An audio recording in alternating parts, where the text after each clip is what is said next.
Di sini kita masuk ke command prompt dulu, lalu kita masuk ke data yang ingin dipakai. Di sini saya akan memakai data E, lalu ketikkan Jupyter Notebook agar mengarahkan ke halaman Jupyter Notebook-nya.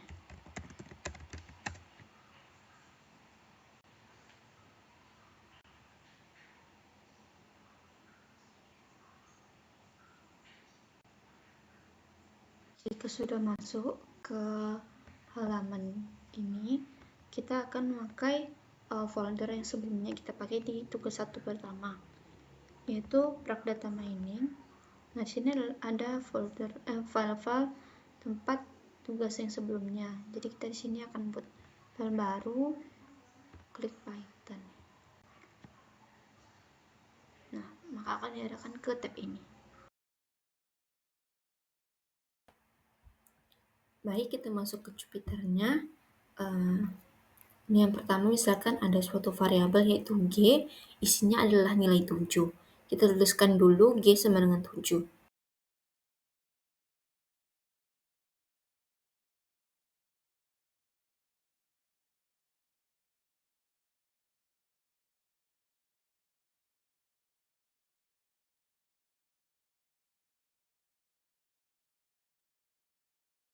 Di sini kita penggunaan if ya yang pertama, if G sama dengan 7 ini sebagai contoh saja. Lalu titik 2, jangan lupa kemudian print nilai dari G adalah 7.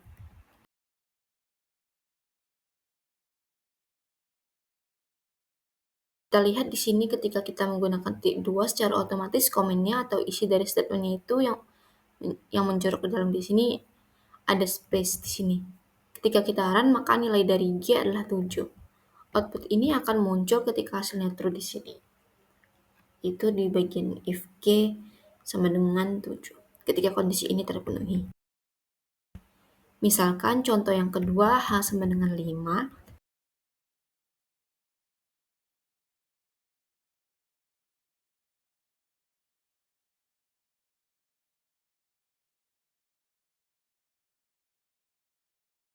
Terus contohnya itu if H sama dengan 6, maka print nilai dari H adalah 6.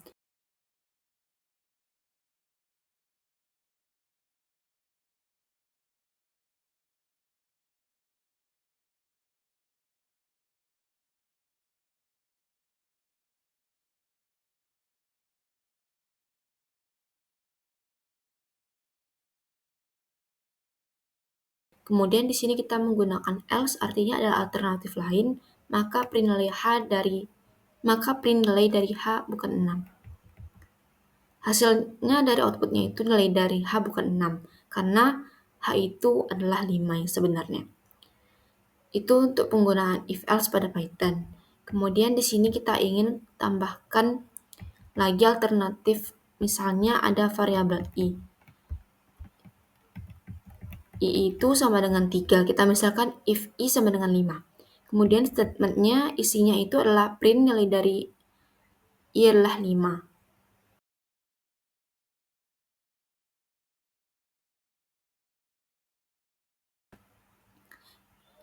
Elif berarti kalau misalkan kita menggunakan elif ada kondisi lainnya. Di sini i lebih besar dari 5, maka print nilai dari i lebih besar dari 5. Lalu else, kalau else berarti kita tinggal tuliskan statement terakhir, maka print nilai dari i lebih kurang dari 5.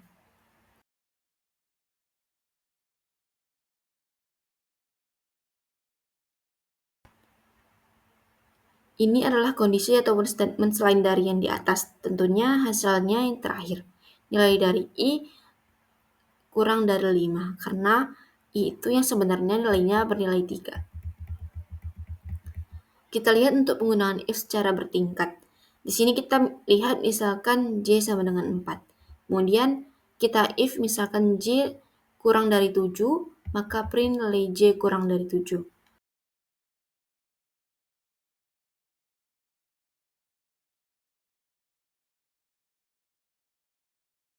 Kemudian kita di dalam if buat if lagi. J lebih besar dari 2, maka print nilai J kurang dari 7 dan lebih dari 2. Artinya if-nya secara bertingkat. Kemudian ketika else di sini kita tuliskan, maka print nilai J kurang dari 7 dan kurang dari 2. Jadi if dan else di sini itu adalah perpanjangan dari if yang pertama, kita run, maka hasilnya akan seperti ini. Nilai J kurang dari 7 itu hasil dari yang pertama, kemudian nilai J kurang dari 7 dan lebih dari 2 inilah hasil yang kedua. Misalkan di sini K sama dengan 10. Saya ingin membuat looping ketika K kurang dari 10, maka yang kita jalankan itu penjumlahan, jadi dijumlahkan sebanyak 1. Kemudian di print hasil penjumlahan tersebut, maka K ini akan berjalan dari 0, berarti 0 tambah 1. Maka K yang pertama itu adalah 1, begitupun seterusnya sampai K kurang dari 10 yaitu 9. 9 tambah 1 itu K-nya adalah 10. Kemudian di sini kita ada perintah tambahan yaitu break dan ada continue. Kita lihat misalkan dengan kasus yang sama ada tambahan di tengah, if K sama dengan 4, maka break di sini. Seharusnya di sini outputnya adalah 1 sampai dengan 10, tapi ketika K-nya sama dengan 4, kita potong di sini break, berarti output yang muncul hanya 1 sampai dengan 3. Berbeda ketika kita menggunakan continue, masih dengan kasus yang sama misalkan if K sama dengan 4, continue, kita lihat hasilnya 1, 2, 3. Nah, ketika K-nya 4 itu continue, artinya dilewatkan. Berarti kalau misalkan kita lihat susunannya dari atas, terus ke sini, nah pas continue tidak ke print tapi langsung ke atas lagi. Nah, itu makanya nilai 4 itu tidak muncul di sini, dilewatkan, lanjut ke nilai yang selanjutnya itu 5, begitupun seterusnya sampai dengan nilai yang 10. Ini adalah contoh untuk penggunaan while dan else. Misalkan di sini saya punya x sama dengan 5, y sama dengan 1. Ketika y kurang dari sama dengan x, maka perintahnya adalah print y, kemudian y ditambahkan 1. Berarti di sini i yang pertama itu 1 karena print duluan. Dijumlahkan, kita looping berarti ke atas lagi, 2. Kemudian seterusnya sampai i-nya kurang dari sama dengan x. Else berarti ketika i-nya itu sudah lewat dari x, print bilangan bulat 1 hingga i kurang 1. Di sini ditampilkan. Seperti terlihat di sini bahwa penggunaan kutip itu untuk kalimat jika dipisahkan oleh koma. Di sini ada output, berarti di sini sesuai dengan nilainya, berarti i kurang 1 akan muncul 5 di sini. Karena yang terakhir ketika else ini, jalan itu adalah bernilai 6. Contohnya misalkan di sini kita buat for karakter in Indonesia. Ini berarti kita masuknya ke tipe data string. Print karakter maka akan muncul setiap huruf yang ada pada kata Indonesia. Karena karakter ini adalah bagian dari kata Indonesia, masing-masing huruf kemudian kita lihat penggunaannya pada list di sini. Misalkan saya punya list kota Jakarta, Surabaya, Depok, Bekasi, Solo, dan lainnya.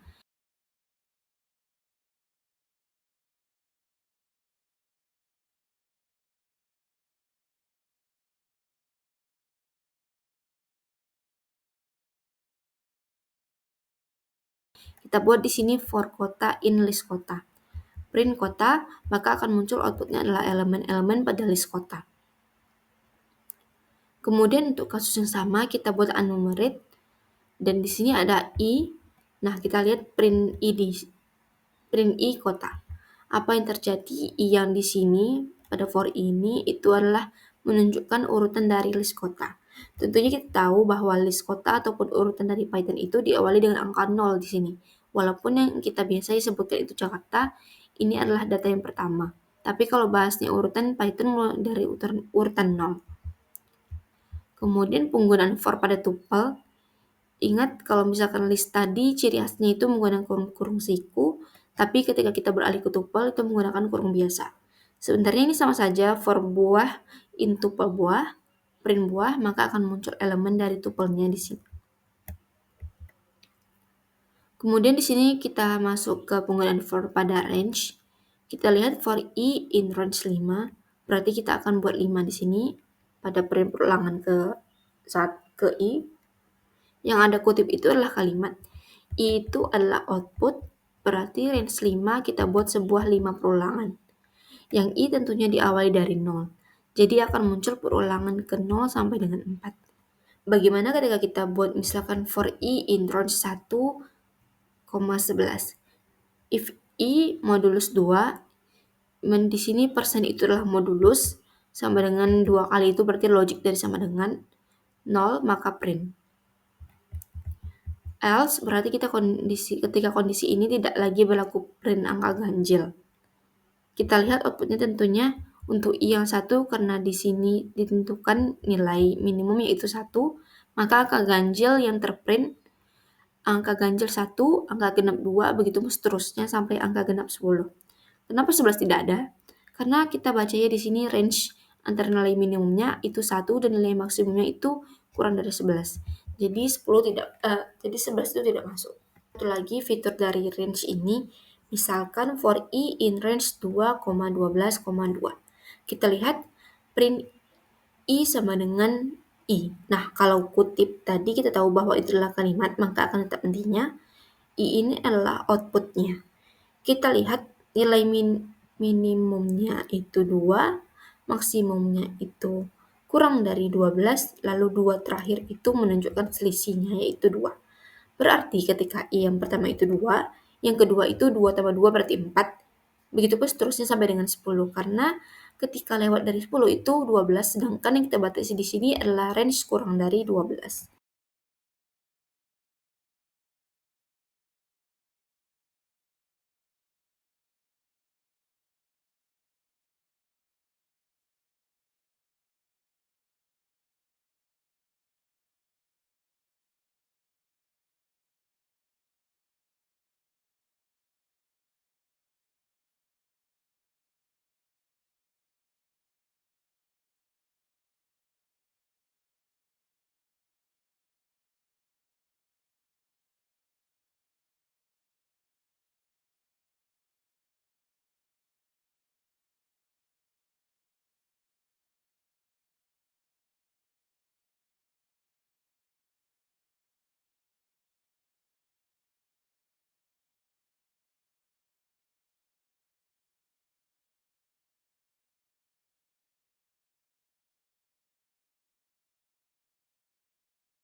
Lalu ada contoh di sini, misalkan ada pembuatan fungsi pada luas segitiga. Di sini saya buat namanya luas underscore segitiga. Isi parameternya itu adalah alas dan tinggi, karena ini adalah parameter yang akan kita inputkan. Isi dari isinya tentu luas sama dengan alas kali tinggi bagi 2. Kemudian di sini kita buat print luas segitiga titik 2. Nah, di sini ada persen 10,2 F. Itu adalah string formatting operator. Untuk kode D misalnya, untuk kode D itu integer, F itu seperti yang kita gunakan itu adalah floating point, B itu binary number, dan seterusnya. Nah, misalkan di sini kita tahu luas itu kemungkinan angkanya itu adalah float desimal, karena kalau hasil perkalian dan pembagian itu biasanya hasilnya adalah desimal. Maka kita buat di sini kode F diikuti persen, dan di sini 10.2 itu maksudnya adalah berapa angka desimal di belakang dari luas. Nah, misalkan di sini 10.2 berarti akan isinya adalah desimal 2. Kita lihat contohnya luas segitiga, misalkan alasnya 5, tingginya 6. Maka luas segitiga adalah 15. Nah, kita coba rubah, misalkan di sini 10.4, lalu kita run, maka akan desimalnya sebanyak 4 di sini. Nah, itu bisa menggunakan string formatting operator, atau kita buat return saja di sini. Kalau return, kita tinggal mengembalikan nilai dari luas ini. Nah, kita lihat dengan kasus yang sama, luas segitiga 5,6, artinya alasnya 5, tinggi 6, maka return luas tinggal hasilnya saja di sini berarti 15. Baik, itu saja penjelasan dari saya. Selanjutnya kita masuk ke tugas. Selanjutnya kita akan mengerjakan tugas yang telah diberikan di video, yaitu ini ada 4 soal. Yang pertama itu adalah buatlah skrip menggunakan looping, if, else, dan elif dengan kondisi sebagai berikut. Seperti ini soalnya, maka kita akan menjawabnya. Pertama kita masuk ke folder praktikum kita, lalu kita buat file baru.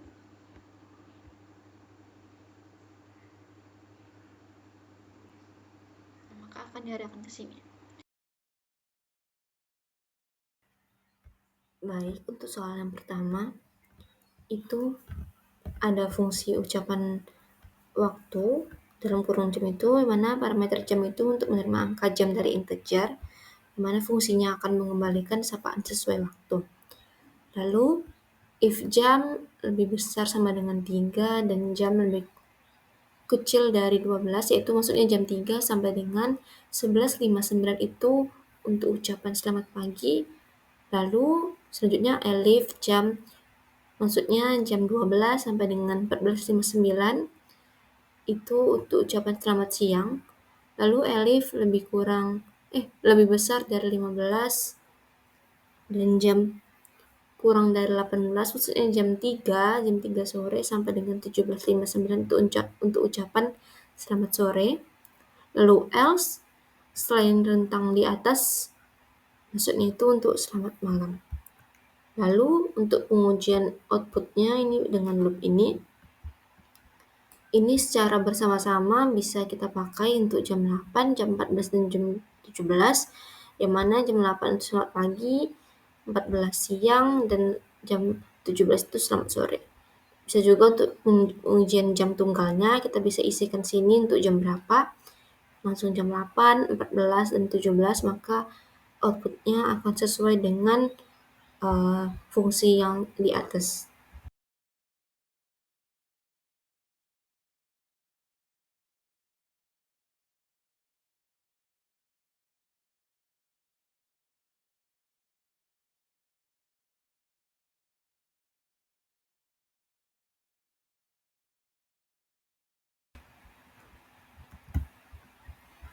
Lalu untuk soal nomor 2 itu menghitung total transaksi dengan while loop.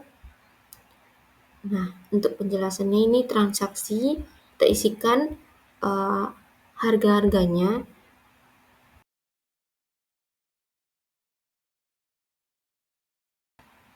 Lalu I sama dengan 0 itu variabel penghitungnya untuk index list. Lalu totalnya untuk menampung jumlah akhir.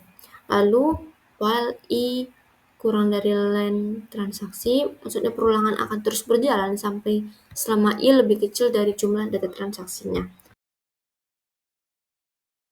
Lalu total untuk menambahkan nilai transaksi ke variabel total. Lalu I tambah sama dengan 1, maksudnya menambah indeks agar perulangan pindah ke elemen berikutnya. Outputnya seperti ini, mana akan menambahkan seluruhnya di sini.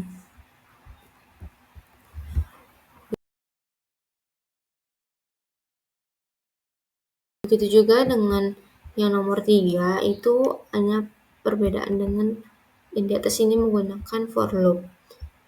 Sama saja menggunakan list transaksi tadi, di mana isinya adalah harga-harganya, lalu total untuk inisialisasi jumlah awal, for T in transaksi, maksudnya perulangan langsung membaca setiap nilai dalam list, jadi T akan bergantian berisi 50.000, 75.000, 68.000, lalu total tambah sama dengan T, maksudnya menambahkan setiap nilai transaksi ke variabel total. Outputnya sama dengan yang penggunaan while tadi. Perbedaannya itu hanya di while loop dengan for loop.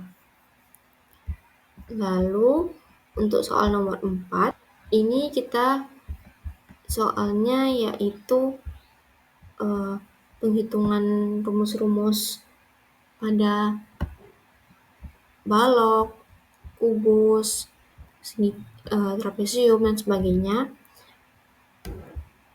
Ini yang pertama kita import math itu untuk biar kita bisa menggunakan operasi matematika seperti pi atau pi. Lalu kita buat di sini def luas underscore persegi sisi return sisi kali sisi itu untuk rumus dari luas persegi itu sisi kali sisi. Lalu luas lingkaran juga seperti itu, di mana luasnya pi kali r kali r, maksudnya pi kali r kuadrat. R itu menunjukkan sisinya. Lalu luas trapesium ini A kali B kali T, maksudnya di sini rumusnya setengah kali A tambah B kali T. T itu maksudnya tinggi. Lalu volume kubus yaitu sisi kali sisi kali sisi. Lalu volume balok panjang kali lebar kali tinggi, yaitu P kali L kali T. Lalu untuk pengujian kita bisa buat di sini satu-satu.